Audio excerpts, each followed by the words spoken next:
Alright, welcome back everybody to another round of matches. We actually had a good start to our video as well because we had some shiny hunting that I was able to do with Pokemon Home. As you can see, we got like Perrserker and Dravovish shinies from all the shinies I've collected. But yeah, let's jump right into the battles. So for this one, I decided to diversify and change up my lineup. I just pretty much swapped out Machamp for Dialga. And so far, it's served me pretty well. Yep, here we use Machamp here to take out a Rhyperior, and then we swap back into into Melmetal because he was pretty much, I didn't want to reveal my last Pokemon. But yeah, and of course it was a Mewtwo, so we can just take it down with Rock Slide Pressure. We have those Rock Slide 1, Rock Slide 2, and then he goes for his Flamethrower.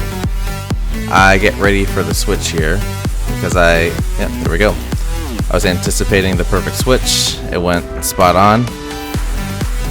But yeah, I was basically thinking that Melmetal was going to be the main MVP here, and then everyone else was going to kind of take out the threats. Here we go. Go for another Rock Slide. Take out the Togekiss. His Mewtwo still has one shield left, and so do I. So in turn, I go ahead and take him out before I even need to use the shield. Actually, before he could even use his. But yeah, Melmetal versus Machamp. This is a tricky matchup here, so I just decided to do a hit and run with my Melmetal. But yeah, he goes for a Cross Chop. I let Melmetal soak it because I want to preserve my shields and I knew I would survive. So here's the Rock Slide to bait a shield. He baits it because he wants to preserve his Machamp. So then after that, I followed up with a Superpower, and then after that, switch over to Togekiss for the cleanup. Of course, he's going to go for Rock Slide here, and then I wanted to preserve my shields for my Machamp. And that is why, because he switched into a Snorlax. If he goes for the Body Slam, I shield, and then after that, I go for an Ancient Power because I wanted to at least try to get some pressure going on. Yep, and of course, just more charm damage. But then after that, I just decided it's time to let it go because I got my charge move off. And then here comes Machamp. I go in for the farm down. He's going to use either Body Slam or Superpower here is what I predicted. And it was a Body Slam, just like I thought. So we farm him down. And then after that, we follow up with a Cross Chop because I knew that he was going to bring Machamp back in. So I burned him down. And then finally we have Dialga, which is just like the awesome setup. So yep, after that, it's just farm him down as much as I can, then bring in the Melmetal to clean up. But yeah, this match was incredibly close, but either way, it's still going to end with a win. We're going to find out right here. Yep, we got the Superpower launched before he could counter. And there we go. That's 2-0 on this set. Alright, and then now for the next set. We have a Melmetal lead versus a Melmetal. Alright, so usually again, when we go up against these mirror comps, I typically went for a Rock Slide to go for the initial bait. And here he took the bait, so then I just decided to follow up with a Superpower. And of course, here he goes for a Superpower, and in turn, he goes for a second one. I decided to shield it to preserve my Melmetal. And then in comes his Giratina, so instead of wasting the charge move, I just go for the swap into my Togekiss and then farm down his Giratina without using any charge moves.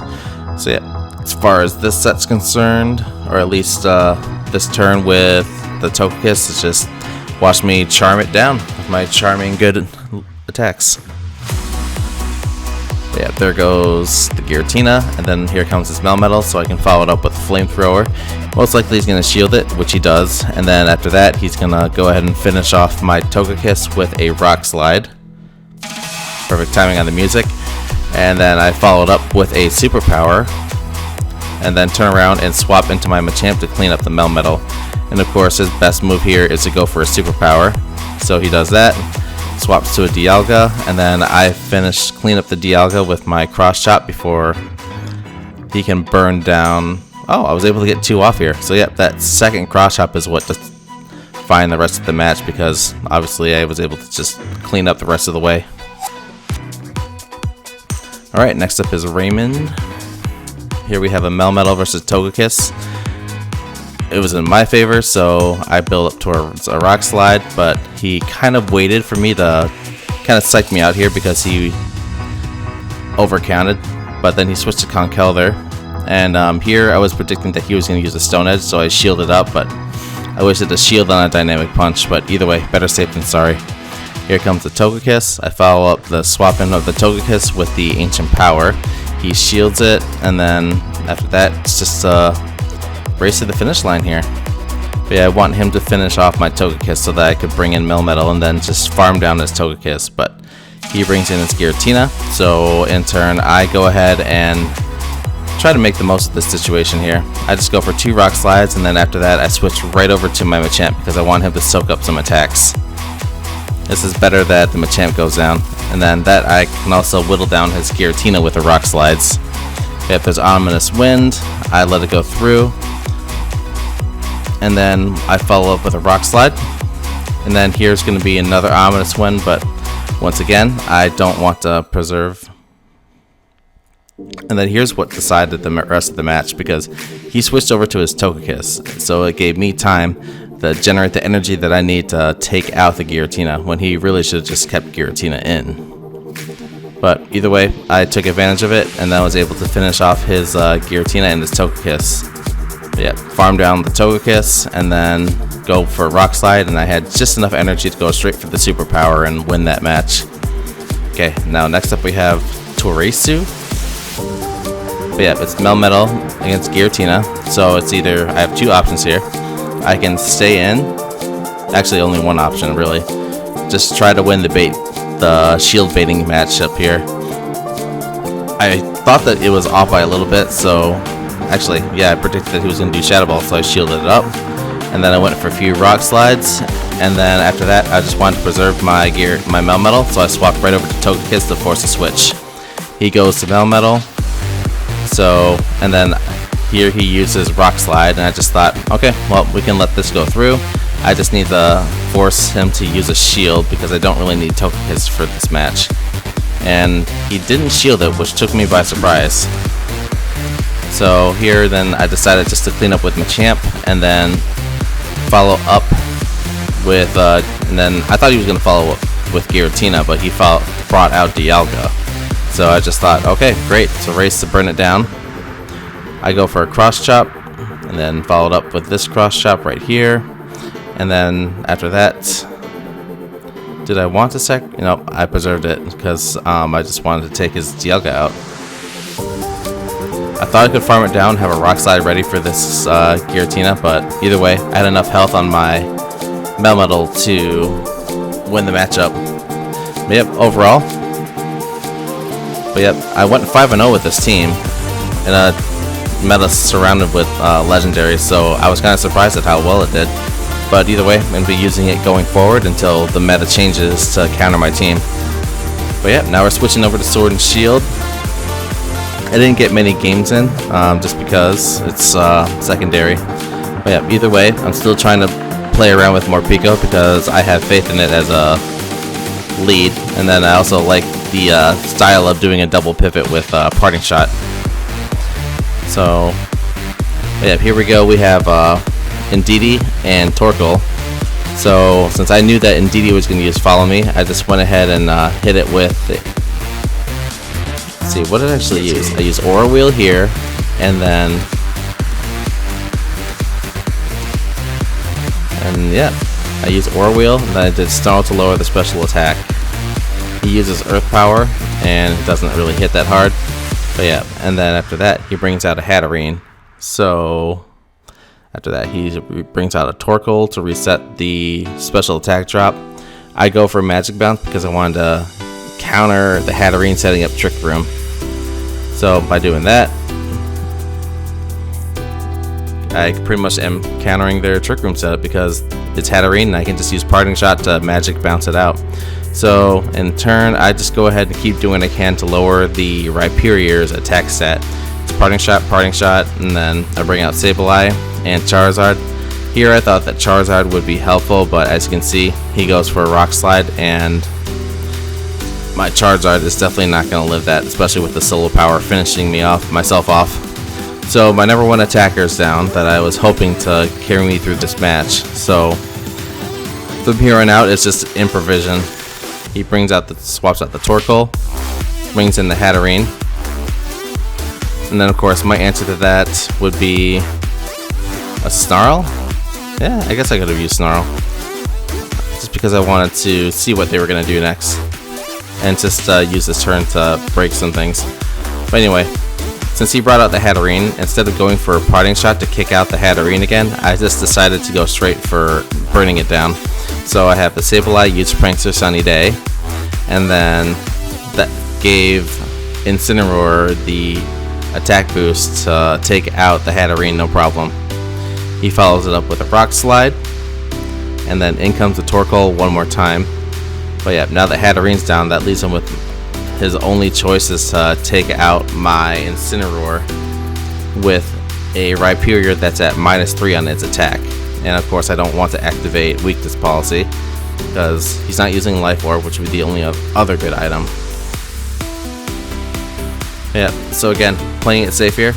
I use an Ally Switch to sacrifice my Sableye, because I knew he was going to go for Max Quake onto my Incineroar.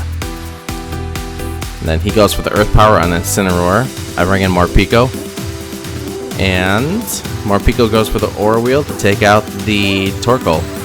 Of course, knowing that he thinks that my Incineroar is the main threat here, he goes straight for the Max Quake onto the Incineroar to finally take it out. Oh no, I forgot, I live here, because he's -3 on his attack. But yeah, my Dynamax turns over, so after this, it's just a matter of trying to stay alive for one more turn to finish it off. He goes for the Max Quake one more time. That takes out the Incineroar, and down goes Incineroar. So now it's the little runty Morpeko versus the mighty Rhyperior. I go for a Super Fang to cut its health down. He goes for the high horsepower, and because it's -3, I was able to survive and then finish it off with a Dark Aura Wheel. And down goes Rhyperior. So yeah, Morpeko, of all things. Alright, and then now for the other match. This one ended in a loss, so if you don't want to watch, you can go ahead and skip this match and then just go straight towards the shiny catches of the day at the end. Anyway, so my typical strategy here is I see a Whimsicott. I want to fake out the Whimsicott to prevent Tailwind setup. So I'm going to go with Morpeko using the fake out onto the Whimsicott, and Incineroar going for the Flare Blitz. But my brain fart here was that he was going to use Max Geyser and weaken my Flare Blitz. And I knew he was going to use it, but I just completely forgot about the fact that I was going to have my Flare Blitz weakened. So Whimsicott's able to survive one more turn, which kind of threw off my plan for this battle. Yep, so Incineroar pivots out. I switch over to Dragapult, and then he goes for the Moonblast. I thought he was going to Moonblast my Morpeko, but either way, he activates a Weakness Policy. I use Parting Shot to pivot out my Morpeko, because I wanted to keep him alive for the rest of the match. Then in comes Incineroar, so I can use the Fake Out Pressure onto the Whimsicott. And I also knew that he was going to use G-Max Resonance here on the Morpeko, so... But yeah, as much as I like Super Fang, matchups like this remind me that I actually need to switch out Super Fang for Brick Break, because I don't have an answer for Lapras, and Morpeko should be one of those Pokemon that I can use to answer against his Aurora Veil. Anyway, carrying on with this match, we have Phantom Force. Dragapult comes back. He predicted that I was going to come back, so Dragapult finishes it off, and then he goes for the Hydro Pump onto Sableye. We bring in Morpeko again. He swaps out and brings in Excadrill. I go for the Fake Out onto the Whimsicott to finish him off, but then I don't know why I went for an Ally Switch there. Oh, because I thought Lapras was going to attack, so... Anyway. Sableye, I went ahead and did the Shadow Sneak there because I was thinking that the Excadrill was using Focus Sash. But yeah, so Morpeko, I swap him out. He goes for High Horsepower onto my Sableye. Then he goes with Overheat onto Incineroar. And yeah, that went pretty well. So then after that I went for a Quash because I wanted to use Snarl, but then Excadrill took me by surprise because his Excadrill went for a Rock Slide to take out my Incineroar. But yeah, my answer to that was Fake Out. He uses Will-O-Wisp, cripples my Morpeko, and then that's game. So the rest of this match was spent testing out Morpeko just to see how he works when he's Dynamax. So to answer some questions, if you're interested with Morpeko, yes, when he changes his aura, or when he changes from hangry to full belly mode, his G-Max move also changes. So he has Max Darkness and Max Lightning that he swaps between each turn. So yeah, that's kind of nifty to have, especially when you're going up against these teams and you're just like, well, I don't want to use this, so I don't want to use Max Lightning here. In this situation, yes, because we have these two to deal with right here. And Max Darkness would have been the better choice. But either way, that's what Max Strike would be for. Oh well, can't win them all, but it was a good test with Morpeko just to see how he works better. But yeah, now for our shiny catches here, we have Eiscue and Mr. Rime. I've been wanting those two for a while, so I traded a Zacian and then I believe some other random shiny that I had saved up.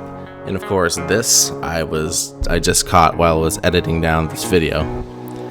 But yeah, it was a Maractus. I wasn't paying attention, and I looked over, I'm just like, wait a second, is that shiny? So I looked it up on Cerebi just to double check, and it was. So I just slapped it in and started recording. That's 1 shake, 2, 3, 4, and yeah, we caught it.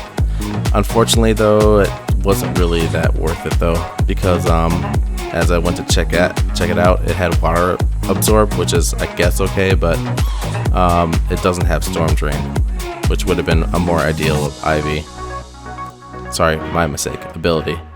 But yeah, that's it for today's video, and don't forget to like and subscribe, and leave a comment if you'd like. Let's see, follow me on Twitter as well to be updated on when videos are published on YouTube and for when I stream on Twitch. Thanks again for watching, and have a good day.